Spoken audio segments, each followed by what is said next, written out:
To you, my American viewers, today is your election day. And depending on what time zone you live in, the election may be up very soon. I'd like it to take a moment to go back and reflect over the last couple months, the entire race for the office of the president, and what an unbelievable mess it has actually been. It is my belief that this election, more than any other, has exposed the really fraudulent nature of bourgeois parliamentarism, bourgeois democracy. This whole thing has been a complete and utter circus. You have Donald Trump, who's a complete and utter buffoon, who says absolutely nothing, makes no real points other than to make racist remarks, and gets all this support. On the other hand, you have a very long-standing criminal of imperialism and all of her supporters just completely pretending none of it ever happened. I couldn't think of a better symbol for the active theater that is bourgeois politics. And a lot of this stems from exactly what the Democratic Party and the Republican Party have been doing for decades, if not centuries. The Democrats have always been, we can hope things will be better. Have hope and we can do better. So what happens? They gravitate towards the guy who is most likely to be sincere about it, which would be Bernie Sanders. And people who support the Democrats throw their lot in with him, because it's believable that he would actually do that, and yet he stands outside of the mainstream of the Democratic Party. Then you have the Republican Party, which has preached nothing but hate for as long as anybody can remember. And then along comes Donald Trump, who very openly preaches hate. Not the somewhat subtle and sometimes not so subtle hate of the Democratic Party with various key figures within it, but it's always a general theme, if not overtly on the surface. And then along comes Donald Trump, throws it all out there, just straight up outright racism.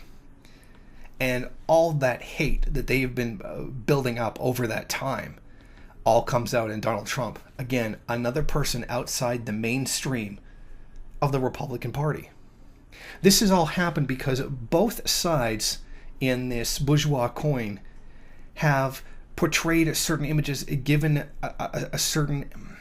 portrayed a certain essence of themselves that they don't actually fully live up to. That's the whole point. That's the illusion of choice. That is bourgeois democracy.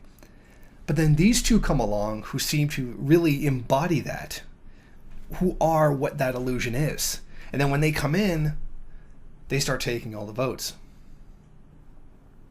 So I think that shows the real disconnection between the control the two parties are supposed to have over people and the real life actual connection that's there. That link is weakening, and these representatives that represent what it is that the parties pretend to be are what's attracting people. Now, this by no means is a suggestion that bourgeois democracy is about to fail. I don't believe that at all. I think it's going to continue. It's going to continue for a very long time. First world people are not going to suddenly wake up one day and decide that now is the time for armed revolt. We may see that out of a paranoid psychopathy on the right. Oh, they would do it. Out of things that they've invented out of their minds, not a critical understanding of the system that they live in, but rather some kind of, self-perceived victim complex. And if there's one thing we can always count on Americans to do, is that feel that despite their position at the top of the world, economically, politically, militarily, they will still continue to feel as though they are the victims in the global order. A perfect example of that, maybe a bit of an extreme example of that, would be Alex Jones. No matter what, the American people are the victim of everything. Even though they are the perpetrators of most of the violence in the world. They are the perpetrators of most of the political manipulations in the world. Very real things that are not conspiracy theories, but real political and military acts that are carried out every single day.